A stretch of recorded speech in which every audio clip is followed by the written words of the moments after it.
Fala pessoal, tudo bem? Sejam muito bem-vindos a mais uma edição da nossa vídeo newsletter. E na edição de hoje a gente vai falar só sobre um caso, o julgamento pelo STF do agravo em recurso extraordinário 1175650, que teve a sua repercussão geral reconhecida pela Suprema Corte, dando origem ao tema 1043, que vai tratar da possibilidade de utilização da colaboração premiada no âmbito das ações civis públicas por improbidade administrativa, que são usualmente movidas pelo Ministério Público.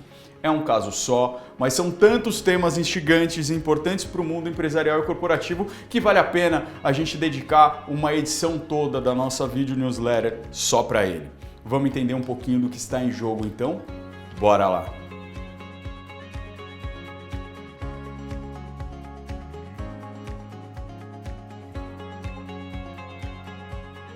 Efeitos da colaboração premiada nas ações de improbidade administrativa.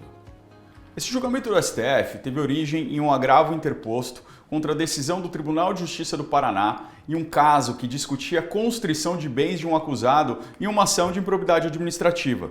A defesa desse réu arguiu a tese de que não poderia haver extensão dos efeitos da colaboração premiada celebrada no âmbito criminal para a seara civil administrativa da ação de improbidade. Existiria aí uma ofensa aos artigos 37, parágrafo 4º e 5º da Constituição Federal e ao artigo 17 da Lei de Improbidade Administrativa. Mas o que isso quer dizer em português? Quer dizer que, segundo a defesa, aquele que celebrou o acordo de colaboração não poderia ter os mesmos benefícios na ação de improbidade. Ou seja, o Ministério Público deveria pedir também em relação a ele a sua condenação à reparação do dano em relação aos crimes confessados. Isso porque o artigo 37 da Constituição diz expressamente que os atos de improbidade administrativa importarão na obrigação de ressarcimento integral do prejuízo ao erário público. Por sua vez, o artigo 17 da Lei de Improbidade Administrativa dizia à época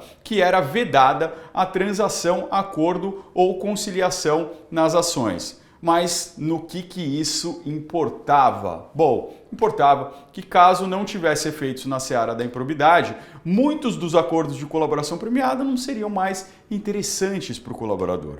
Isso porque ele teria benefícios no âmbito criminal, como a diminuição da pena, regimes diferenciados e até mesmo o perdão, mas ainda poderia sofrer uma ação por improbidade administrativa e ser obrigado a pagar valores vultosos a título de reparação do dano ou de multa. Ou seja, resolveria de um lado, mas ficaria descoberto do outro. Por isso, esse julgamento foi importante para o próprio futuro da colaboração premiada.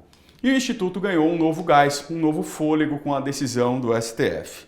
Isso porque o STF fixou a tese em repercussão geral de que é constitucional a utilização da colaboração premiada no âmbito da ação civil por improbidade administrativa, desde que preenchidas algumas diretrizes. A primeira é a de que o juiz responsável pela improbidade também analise os termos do acordo e ouça o colaborador, após o que ele deverá também homologar o acordo, fazendo um juízo sobre a sua legalidade e voluntariedade. Em síntese, o juiz deve avaliar se o acordo é válido, se está de acordo com a lei e também avaliar se o colaborador fez o acordo de livre e espontânea vontade.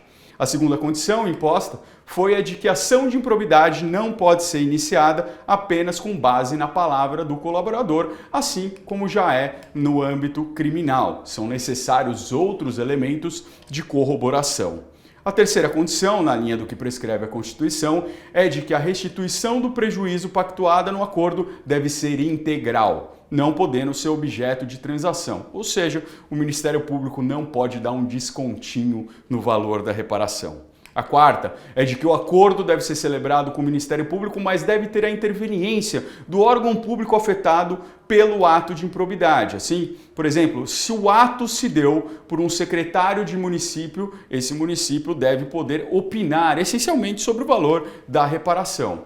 Por fim, o voto condutor do ministro Alexandre de Moraes ainda trouxe uma previsão transitória. Ficou firmado o entendimento de que os acordos já firmados pelo Ministério Público, ainda que sem a anuência do órgão afetado, ficam preservados, desde que haja previsão de ressarcimento total do dano. No seu voto, o ministro Gilmar Mendes ainda propôs uma condição adicional, a de que o Tribunal de Contas competente também se manifeste acerca do valor de ressarcimento pactuado. E um outro detalhe importante do julgamento: o ministro Fachin lembrou que o STF já fixou inúmeros precedentes no sentido de que terceiros não podem impugnar os acordos de colaboração. Eles podem questionar o conteúdo dos depoimentos e das provas em determinado processo, mas não os termos pactuados entre o colaborador e o Ministério Público. Como dá para ver, é mais uma decisão importante para a manutenção desse polêmico instituto. Para que ele prospere, o colaborador deve ter previsibilidade para além do processo penal. Nós falamos bastante disso na 6ª edição da nossa video newsletter, que tratou da decisão do STJ, que permitiu as sanções penais atípicas e também deu mais fôlego para o Instituto. Se você não viu ou não lembra, vale a pena conferir lá. E por hoje era isso, pessoal. Mais uma edição um pouquinho maior do que de costume, mas a verdade é que daria para falar por horas sobre esse julgamento. Mas o que é importante perceber é que na direção contrária à Lei 13.964 de 2019, que engessava bastante o Instituto, as Cortes Superiores têm se mostrado favoráveis à manutenção e ao aperfeiçoamento da colaboração premiada. Se quiser bater um papo sobre o assunto, a gente está por aqui. Mandem os seus feedbacks, sugestões, um abraço e até a próxima.